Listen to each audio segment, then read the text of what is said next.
welcome back to the channel, guys. Welcome back. Hope you all are staying safe. So today, when I see the title and I see thumbnail, so that one make my heart kinda.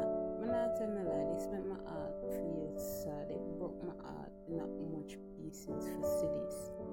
Them two look a young somebody here is under one bridge. Them I live, under one bridge, but I know them are gonna get help in the name of Jesus Christ for real. I just want to read the article.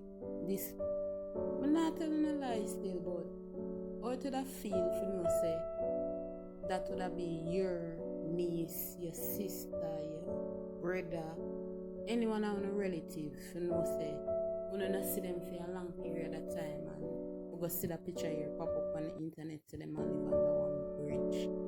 Them all say how when Kara pass and them thing they it a rattled up them it heartbreaking when not in a lie and I hope them can get help.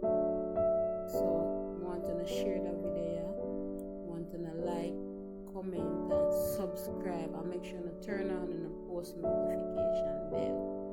Alright, thanks.